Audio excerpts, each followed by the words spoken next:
السلام علیکم ورحمۃ اللہ وبرکاتہ نحمدہ ونصلی علی رسولہ الکریم اما بعد فاعوذ باللہ من الشیطان الرجیم بسم اللہ الرحمن الرحیم رب اشرح لی صدری ویسر لی امری واحلل عقدۃ من لسانی یفقہوا قولی واجعل لی وزیرا من اہلی ربنا زدنا علما اللہم فقہنا فی الدین یا مقلب القلوب ثبت قلبی علی دینک یا مصرف القلوب صرف قلبی علی طاعتک اللہم الہمنی رشدی واعذنی من شر نفسی اللہم انی اسألک الہدی والتقی والعفاف والغنی رب اغفر وارحم وانت خیر الراحمین رب ارحمہما کما ربیانی صغیرا ربنا آتنا من لدنک رحمۃ وہیئ لنا من امرنا رشدا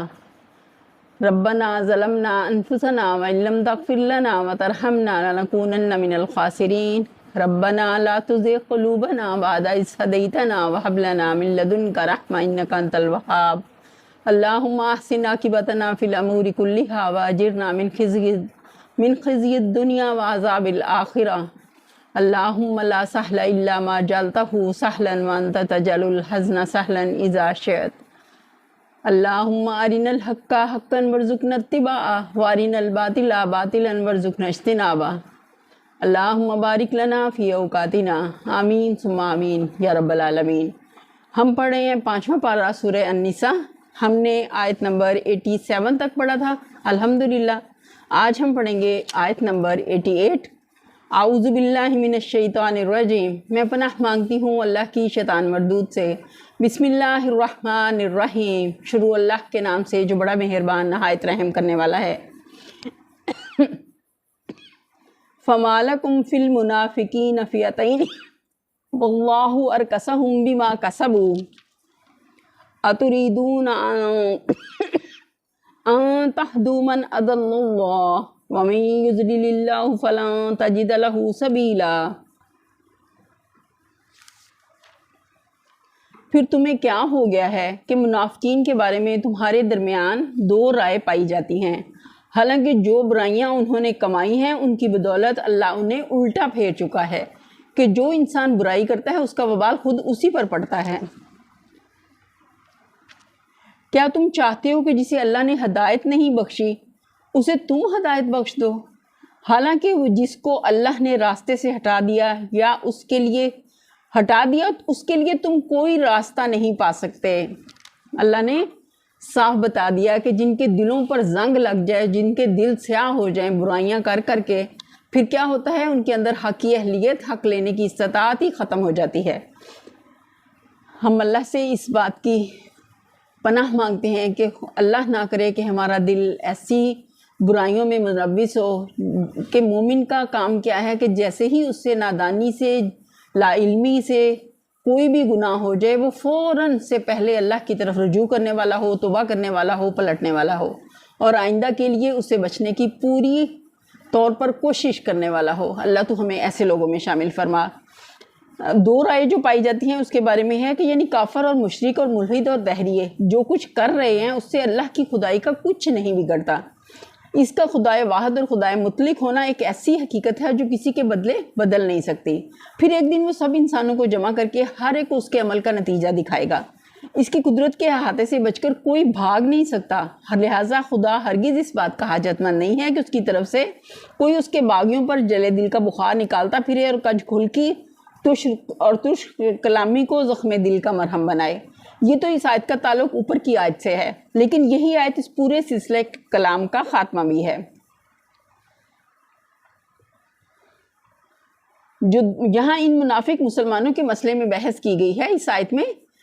جہاں اللہ نے کہا کہ منافقین کے بارے میں تمہارے درمیان دو رائے پائی جاتی ہیں۔ جو مکہ میں اور عرب کے دوسرے حصوں میں اسلام تو قبول کر چکے تھے مگر ہجرت کر کے دارالاسلام کی طرف منتقل ہونے کے بجائے بدستور اپنی کافر قوم ہی کے ساتھ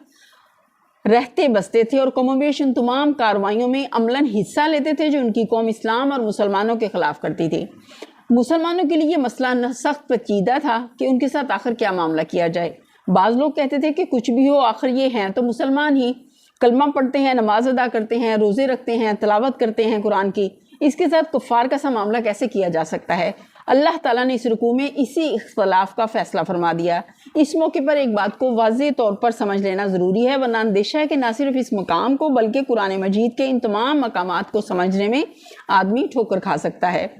جہاں ہجرت نہ کرنے والے مسلمانوں کو منافقین میں شمار کیا گیا، حقیقت یہ ہے کہ جب نبی صلی اللہ علیہ وسلم نے مدینہ طیبہ کی طرف ہجرت فرمائی اور ایک چھوٹا سا خطہ عرب کی سرزمین میں ایسا بہم پہنچ گیا جہاں ایک مومن کے لیے اپنے دین و ایمان کے تقاضوں کو پورا کرنا ممکن تھا،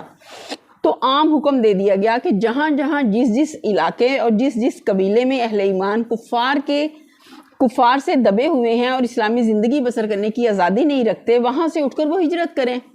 اور مدینہ کے دارالاسلام میں آ جائیں۔ اس وقت جو لوگ ہجرت کی قدرت رکھتے تھے پھر صرف اس لیے اٹھ کر نہ آئے کہ انہیں اپنے گھر بار و اقربا اور اپنے مفادات اسلام کی بنسبت زیادہ عزیز تھے، وہ سب منافق قرار دیے گئے، اور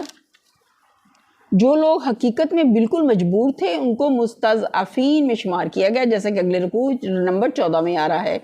اب یہ ظاہر ہے کہ دارالکفر کے رہنے والے کسی مسلمان کو محض ہجرت نہ کرنے پر منافق صرف اس صورت میں کہا جا سکتا ہے جبکہ دارالاسلام کی طرف سے ایسے تمام مسلمانوں کو یا تو دعوت عام ہو یا کم از کم اس نے ان کے لیے اپنے دروازے کھلے رکھے ہوں۔ اس صورت میں بلا شبہ وہ سب مسلمان منافق قرار پائیں گے جو دارالکفر کو دارالاسلام بنانے کی کوئی بھی صحیح بھی نہ کر رہے ہوں اور استطاعت کے باوجود ہجرت نہ کریں۔ لیکن اگر دارالاسلام کی طرف سے نہ تو دعوت ہی ہو اور نہ اس نے اپنے دروازے ہی مہاجرین کے لیے کھلے رکھے ہوں تو اس صورت میں صرف ہجرت نہ کرنا کسی شخص کو منافق نہ بنا دے گا، بلکہ منافق صرف اس وقت کہلائے گا جب فی الواقع کوئی منافقانہ کام کرے۔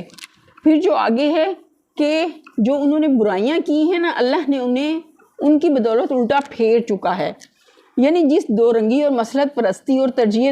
دنیا بر آخرت کا اکتساب انہوں نے کیا ہے، اس کی بدولت اللہ نے انہیں اسی طرف پھیر دیا ہے۔ جس کی محبت ان کے دل میں ہے نا دنیا کی، تو وہ جیسے اسی میں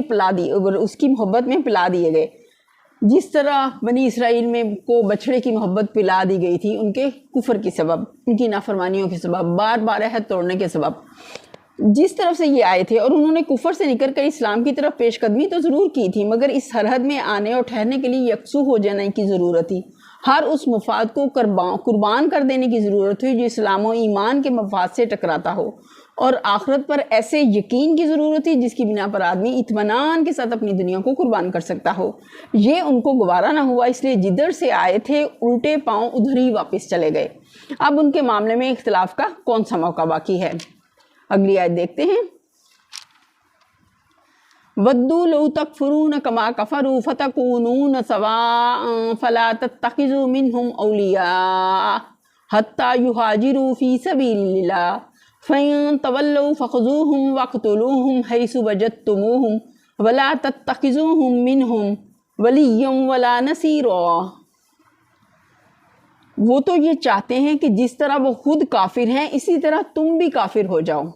تاکہ تم اور وہ سب یکساں ہو جائیں،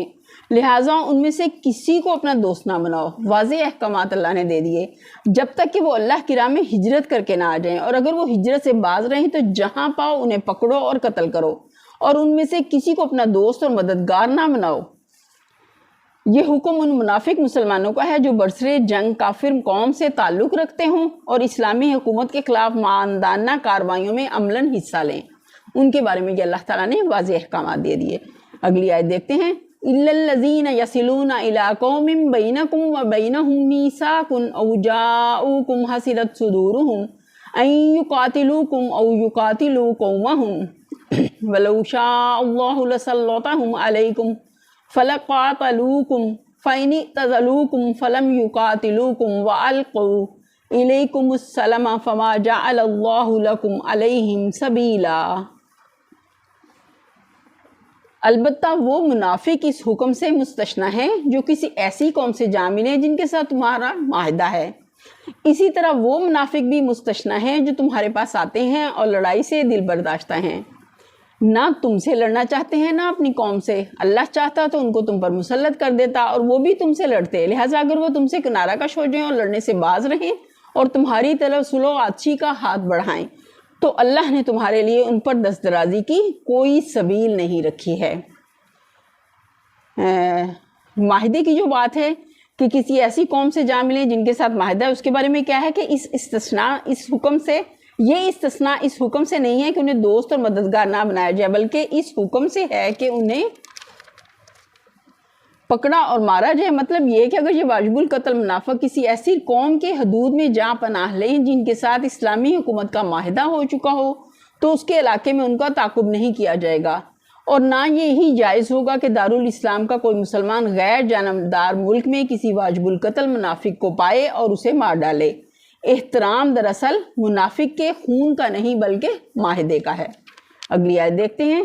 سَتَجِدُونَ آخَرِينَ يُرِيدُونَ أَن يَأْمَنُوكُمْ وَيَأْمَنُوا قَوْمَهُمْ كُلَّمَا رُدُّوا إِلَى الْفِتْنَةِ أُرْكِسُوا فِيهَا فَإِن لَّمْ يَعْتَزِلُوكُمْ وَيُلْقُوا إِلَيْكُمُ السَّلَامَ وَيَكُفُّوا أَيْدِيَهُمْ فَخُذُوهُمْ وَاقْتُلُوهُمْ حَيْثُ ثَقِفْتُمُوهُمْ وَأُولَٰئِكُمْ جَعَلْنَا لَكُمْ عَلَيْهِمْ سُلْطَانًا مُّبِينًا۔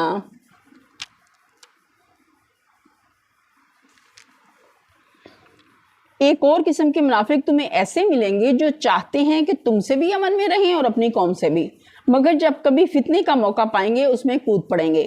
ایسے لوگ اگر تمہارے مقابلے سے باز نہ رہیں اور صلح و سلامتی تمہارے آگے پیش نہ کریں اور اپنے ہاتھ نہ روکیں تو جہاں وہ ملے انہیں پکڑو اور مارو۔ ان پر ہاتھ اٹھانے کے لیے ہم نے تمہیں کھلی حجت دے دی ہے، واضح احکام اللہ تعالیٰ نے دے دیے۔ اگلی آیت دیکھتے ہیں۔ وَمَا كَانَ لِمُؤْمِنٍ أَن يَقْتُلَ مُؤْمِنًا إِلَّا خَطَأً وَمَن قَتَلَ مُؤْمِنًا خَطَأً فَتَحْرِيرُ رَقَبَةٍ مُؤْمِنَةٍ وَدِيَةٌ مُسَلَّمَةٌ إِلَىٰ أَهْلِهِ إِلَّا أَن يَصَّدَّقُوا فَإِن كَانَ مِن قَوْمٍ عَدُوٍّ لَّكُمْ وَهُوَ مُؤْمِنٌ فَتَحْرِيرُ رَقَبَةٍ مُؤْمِنَةٍ وَإِن كَانَ مِن قَوْمٍ بَيْنَكُمْ وَبَيْنَهُم مِّيثَاقٌ فَدِيَةٌ مُسَلَّمَةٌ إِلَىٰ أَهْلِهِ وَتَحْرِيرُ رَقَبَةٍ مُؤْمِنَةٍ فَمَن لَّمْ يَجِدْ فَصِيَامُ شَهْرَيْنِ مُتَتَابِعَيْنِ تَوْبَةً مِّنَ اللَّهِ وَكَانَ اللَّهُ عَلِيمًا حَكِيمًا۔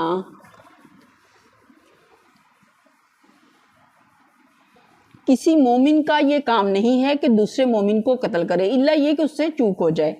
اور جو شخص کسی مومن کو غلطی سے قتل کر دے تو اس کا کفارہ یہ ہے کہ ایک مومن کو غلامی سے آزاد کرے اور مقتول کے وارثوں کو خون بہا دے، الا یہ کہ وہ خون بہا معاف کر دیں۔ لیکن اگر وہ مسلمان مقتول کسی ایسی قوم سے تھا جس سے تمہاری دشمنی ہو تو اس کا کفارہ ایک مومن غلام آزاد کرنا ہے، اور اگر وہ کسی ایسی غیر مسلم قوم کا فرد تھا جس سے تمہارا معاہدہ ہو تو اس کے وارثوں کو خون بہا دیا جائے گا اور ایک مومن غلام کو آزاد کرنا ہوگا۔ پھر جو غلام نہ پائے وہ پے در پے مسلسل جیسے 2 مہینے کے روزے رکھے۔ یہ اس گناہ پر اللہ سے توبہ کا طریقہ ہے اور اللہ علیم و دانا ہے۔ نبی صلی اللہ علیہ وسلم نے خون بہا کی مقدار 100 اونٹ یا 200 گائے یا 2000 بکریاں مقرر فرمائی ہے۔ اگر دوسری کسی شکل میں کوئی شخص خون بہا دینا چاہے تو اس کی مقدار انہی چیزوں کی بازاری قیمت کے لحاظ سے معین کی جائے گی۔ مثلا نبی صلی اللہ علیہ وسلم کے زمانے میں نقد جو خون بہا دینے والوں کے لیے 800 دینار یا 8000 درہم مقرر تھے۔ جب حضرت عمر رضی اللہ عنہ کا زمانہ آیا تو انہوں نے فرمایا کہ اونٹوں کی قیمت اب چڑھ گئی ہے، لہٰذا اب سونے کے سکے میں 1000 دینار یا چاندی کے سکے میں 12000 درہم خون بہا دلوایا جائے گا۔ مگر واضح رہے کہ خون بہا کی یہ جو مقدار مقرر کی گئی ہے قتل عمد کی صورت کے لیے نہیں ہے بلکہ قتل خطا کی صورت کے لیے ہے۔ پھر ہے کہ اس آیت کے احکام کا خلاصہ، اگر مقتول دارالسلام کا باشندہ ہو تو اس کے قاتل کو خون بہا بھی دینا ہوگا اور اللہ سے اپنے قصور کی معافی مانگنے کے لیے ایک غلام بھی آزاد کرنا ہوگا۔ اگر وہ دارالحرب کا باشندہ ہو تو قاتل کو صرف غلام آزاد کرنا ہوگا، اس کا خون بہا کچھ نہیں۔ اگر وہ کسی ایسے دارالکفر کا باشندہ ہو جس سے اسلامی حکومت کا معاہدہ ہے تو قاتل کو ایک غلام آزاد کرنا ہوگا، اس کے علاوہ خون بہا بھی دینا ہوگا، لیکن خون بہا کی مقدار وہی ہوگی جتنی اس معاہد قوم کے کسی غیر مسلم فرد کو قتل کر دینے کی صورت میں عذر معاہدہ دی جانی چاہیے۔ یعنی مسلسل روزے رکھے جائیں گے، بیچ میں ناغہ نہ ہو۔ اگر کوئی شخص عذر شرعی کے بغیر ایک روزہ بھی بیچ میں چھوڑ دے تو 9 روزوں کا سلسلہ شروع کرنا پڑے گا۔ یعنی یہ جرمانہ نہیں بلکہ یہ توبہ اور گناہ کا کفارہ ہے۔ جرمانے میں ندامت و شرمساری اور اصلاح نفس کی کوئی روح نہیں ہوتی۔ بلکہ عموماً وہ سخت ناگواری کے ساتھ مجبوراً دیا جاتا ہے اور بیزاری و تلخی اپنے پیچھے چھوڑ جاتا ہے۔ برعکس اس کے اللہ تعالیٰ چاہتا ہے کہ جس بندے سے خطا ہوئی ہے وہ عبادت اور کار خیر اور ادائے حقوق کے ذریعے سے اس کا اثر اپنی روح پر سے دھو دے اور شرمساری و ندامت کے ساتھ اللہ کی طرف رجوع کرے، تاکہ نہ صرف گناہ معاف ہو بلکہ آئندہ کے لیے اس کا نفس ایسی غلطیوں کے عادے سے بھی محفوظ رہے۔ کفارے کے لغوی معنی ہے چھپانے والی چیز۔ کسی کار خیر کو گناہ کا کفارہ قرار دینے کا مطلب یہ ہے کہ یہ نیکی اس گناہ پر چھا جاتی ہے اور اسے ڈھانک لیتی ہے، جیسے کسی دیوار پر داغ لگ گیا ہو اور اس پر سفیدی پھیر کر داغ کا اثر مٹا دیا جائے۔ آگے دیکھتے ہیں۔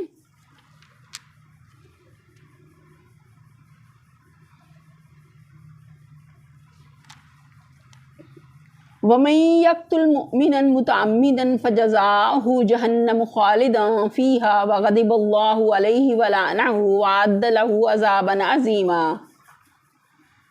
رہا وہ شخص جو کسی مومن کو جان بوجھ کر قتل کرے تو اس کی جزا جہنم ہے جس میں وہ ہمیشہ رہے گا۔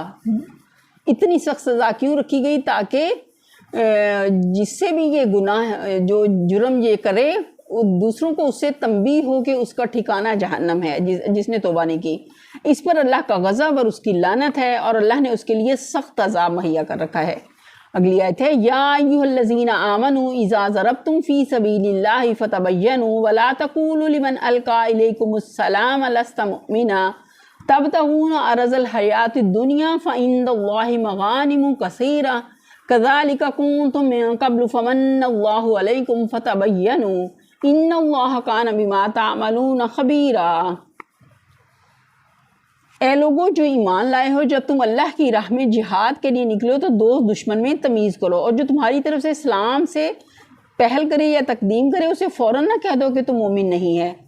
اگر تم دین میں فائدہ چاہتے ہو تو اللہ کے پاس تمہارے لیے بہت سے اموال غنیمت ہیں، آخر اسی حالت میں تم خود بھی تو اس سے پہلے مبتلا رہ چکے ہو۔ اسلام سے پہلے کی حالت کا ذکر ہے، اور پھر اللہ نے تم پر احسان کیا، لہٰذا تحقیق سے کام لو، جو کچھ تم کرتے ہو اللہ اس سے باخبر ہے۔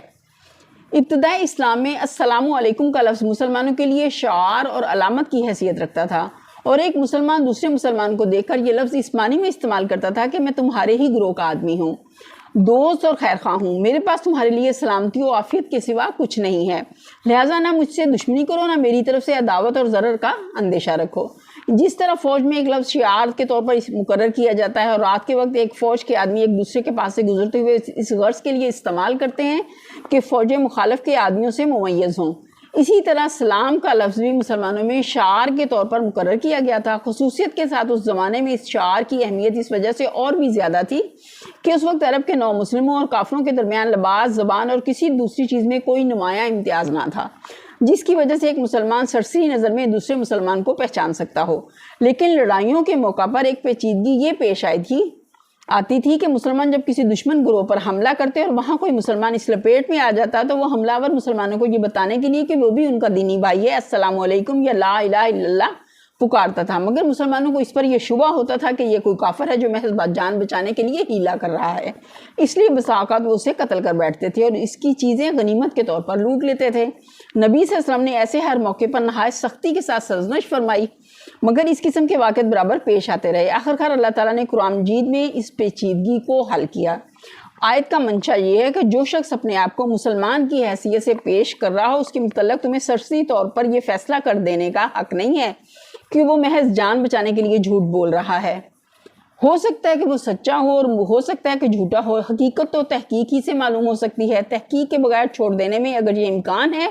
کہ ایک کافر جھوٹ بول کر جان بچا لے تو قتل کر دینے میں اس کا امکان بھی ہے کہ ایک مومن بے گناہ تمہارے ہاتھ سے مارا جائے، اور بہرحال تمہارا ایک کافر کو چھوڑ دینے میں غلطی کرنا اس سے بدرجہ زیادہ بہتر ہے کہ تم ایک مومن کو قتل کرنے میں غلطی کرو۔ پھر اللہ تعالیٰ کہتے ہیں کہ یعنی ایک وقت تم پر بھی ایسا گزر چکا ہے کہ انفرادی طور پر مختلف کافر قبیلوں میں منتشر تھے، کہ مختلف کافر جو تھے قبیلوں میں منتشر تھے، اپنے اسلام کو ظلم و ستم کے خوف سے چھپانے پر مجبور تھے، اور تمہارے پاس ایمان کے زبانی اقرار کے سوا اپنے ایمان کا کوئی ثبوت موجود نہ تھا۔ اب یہ اللہ کا احسان ہے کہ اس نے تم کو اجتماعی زندگی عطا کی مدینہ میں، اور تم اس قابل ہوئے کہ کفار کے مقابلے میں اسلام کا جھنڈا بلند کرنے کے لیے اٹھو۔ اٹھے ہو۔ اس احسان کا یہ کوئی صحیح شکریہ نہیں ہے کہ جو مسلمان ابھی پہلی حالت میں مبتلا ہیں ان کے ساتھ تم نرمی اور عاج سے کام نہ لو۔ اگلی آیت دیکھتے ہیں، لا يستوي القاعدون من المؤمنین غیر اولی الضرر والمجاہدون فی سبیل اللہ باموالہم وانفسہم فضل اللہ المجاہدین باموالہم وانفسہم علی القاعدین درجہ وکلا وعد اللہ الحسنى وفضل اللہ المجاہدین علی القاعدین اجرا عظیما۔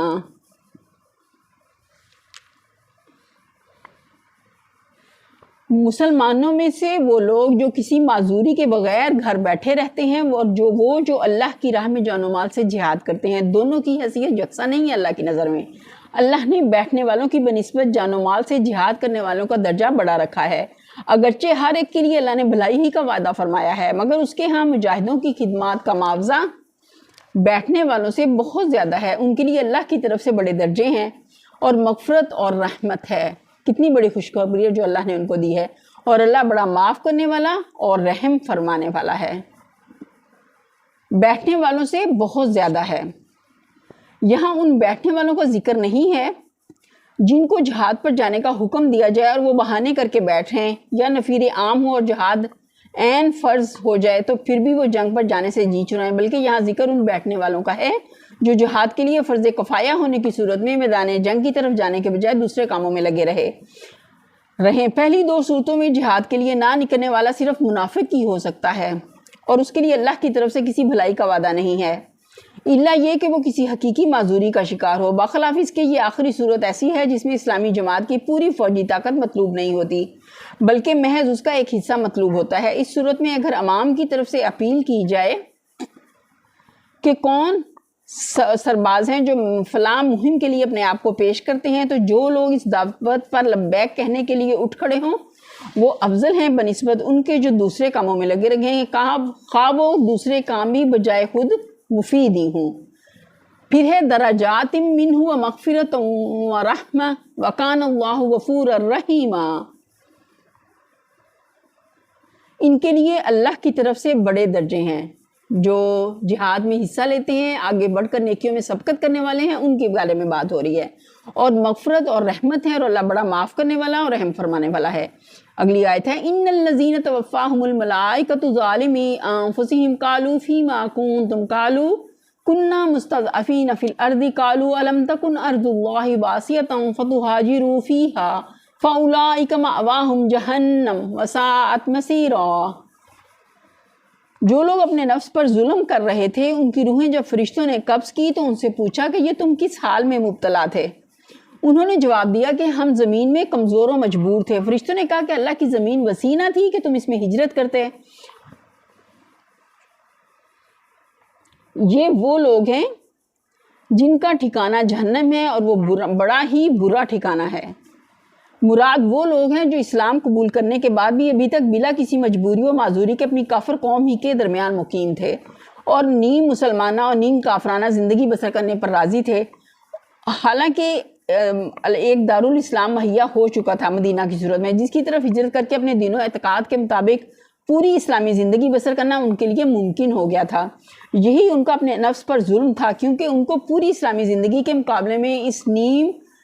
کفر و نیم اسلام پر جس چیز نے قانع مطمئن کر رکھا تھا وہ واقعی مجبوری نہ تھی بلکہ محض اپنے نفس کے عیش اور اپنے خاندان، اپنی جائیداد و املاک اور اپنے دینی مفاد کی محبت تھی جسے انہوں نے اپنے دین پر ترجیح دی۔ اس کو مزید دیکھتے ہیں،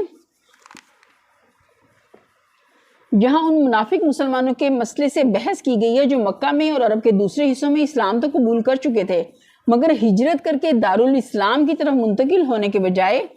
بدستور اپنی کافر قوم ہی کے ساتھ رہتے بستے تھے اور کم و بیش ان تمام کارروائیوں میں عملاً حصہ لیتے تھے جو ان کی قوم اسلام اور مسلمانوں کے خلاف کرتی تھی۔ مسلمانوں کے لیے یہ مسئلہ سخت پیچیدہ تھا کہ ان کے ساتھ آخر کیا معاملہ کیا جائے۔ بعض لوگ کہتے تھے کہ کچھ بھی ہو آخر یہ ہیں تو مسلمان ہی، کلمہ پڑھتے ہیں، نماز ادا کرتے ہیں، روزے رکھتے ہیں، قرآن کی تلاوت کرتے ہیں، ان کے ساتھ کفار کا سا معاملہ کیسے کیا جا سکتا ہے؟ اس پر اللہ تعالیٰ نے اس رکوع میں اسی اختلاف کا یہ فیصلہ فرما دیا۔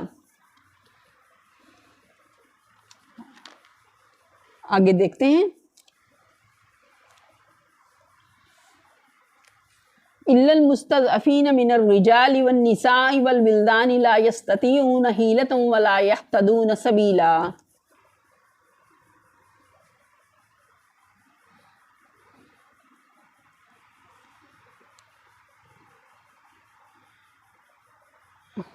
یعنی جب ایک جگہ اللہ کے باغیوں کا غلبہ تھا اور خدا کے قانون نے شرع پر عمل کرنا ممکن نہ تو وہاں رہنا کیا ضرور تھا؟ کیوں نہ اس جگہ کو چھوڑ کر کسی ایسی سرزمین کی طرف منتقل ہو گئے جہاں قانون الہی کی پیروی ممکن ہوتی۔ اگلی آیت دیکھتے ہیں۔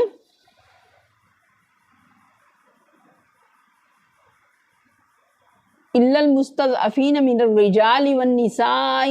والولدان لا یستطیعون حیلۃ ولا یہتدون سبیلا۔ ہاں، جو مرد، عورتیں اور بچے واقعی بے بس ہیں اور نکلنے کا کوئی راستہ اور ذریعہ نہیں پاتے۔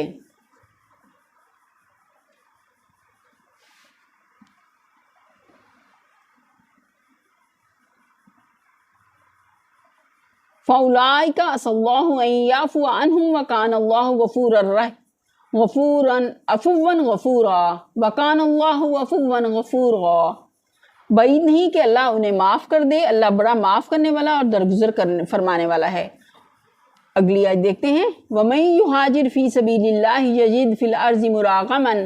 كَثِيرًا وَسَعَةً وَمَن يَخْرُجْ مِن بَيْتِهِ مُهَاجِرًا إِلَى اللَّهِ وَرَسُولِهِ ثُمَّ يُدْرِكْهُ الْمَوْتُ فقد وقع اجرہ علی اللہ وکان اللہ غفورا رحیما۔ جو کوئی اللہ کی راہ میں ہجرت کرے گا وہ زمین میں پناہ لینے کے لیے بہت جگہ اور بسر اوقات کے لیے بڑی گنجائش پائے گا، اور جو اپنے گھر سے اور اللہ اور رسول کی طرف ہجرت کے لیے نکلے پھر راستے میں اسے موت آ جائے تو اس کا اجر اللہ کے ذمہ واجب ہو گیا۔ اللہ بخشش فرمانے والا اور رحیم ہے۔ یہاں یہ بات سمجھ لینی چاہیے کہ جو شخص اللہ کے دین پر ایمان لایا ہو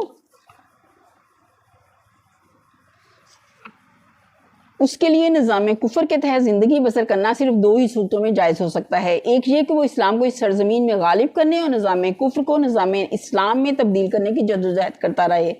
جس طرح انبیاء علیہ السلام اور ان کے ابتدائی پیروکار کرتے رہے۔ دوسرا یہ کہ وہ در حقیقت وہاں سے نکلنے کی کوئی راہ نہ پاتا ہو اور سخت نفرت و بیزاری کے ساتھ وہاں مجبوراً قیام رکھتا ہو۔ ان دو صورتوں میں کے سوا ہر صورت میں دارالکفر کا قیام ایک مستقل معیشت ہے، نافرمانی ہے، اور اس نافرمانی کے لیے عذر کوئی بہت وزنی عذر نہیں ہے کہ ہم دنیا میں کوئی ایسا دارالاسلام پاتے ہی نہیں جہاں ہم ہجرت کر کے جا سکیں۔ اگر کوئی دارالاسلام موجود نہیں ہے تو کیا اللہ کی زمین میں کوئی پہاڑ یا کوئی جنگل ایسا نہیں ہے جہاں آدمی درختوں کے پتے کھا کر یا بکریوں کا دودھ پی کر گزر بسر کر سکتا ہو اور احکام کفر کی اطاعت سے بچا رہے؟ بعض لوگوں کو ایک حدیث سے غلط فہمی ہوئی ہے جس میں ارشاد ہوا ہے یعنی فتح مکہ کے بعد اب ہجرت نہیں، حالانکہ دراصل یہ حدیث کوئی دائمی حکم نہیں ہے بلکہ صرف اس وقت کے حالات میں اہل عرب سے ایسا فرمایا گیا تھا جب تک عرب کا بیشتر حصہ دارالکفر دارالحرب تھا اور صرف مدینہ و اطراف اور مدینہ میں اسلامی احکام جاری ہو رہے تھے۔ مسلمانوں کے لیے تاکیدی حکم تھا کہ ہر طرف سے سمٹ کر دارالاسلام میں آ جائیں، مگر جب فتح مکہ کے بعد عرب میں کفر کا زور ٹوٹ گیا اور قریب پورا ملک اسلام کے زیر نگیں آ گیا تو نبی اکرم صلی اللہ علیہ وسلم نے فرمایا کہ اب ہجرت کی حاجت باقی نہیں رہی ہے۔ اس سے یہ مراد ہرگز نہ تھی کہ تمام مسلمان دنیا کے مسلمانوں کے لیے تمام حالات میں قیامت تک کے لیے ہجرت کی فرضیت منسوخ ہو گئی ہے، ایسا کچھ نہیں۔ یہیں پر ہم اپنے لیسن کا اختتام کرتے ہیں۔ وآخر دعوانا الحمدللہ رب العالمین، سبحان ربک رب العزت عما یصفون وسلام علی المرسلین والحمدللہ رب العالمین، آمین ثم آمین یا رب العالمین۔ السلام علیکم ورحمۃ اللہ وبرکاتہ۔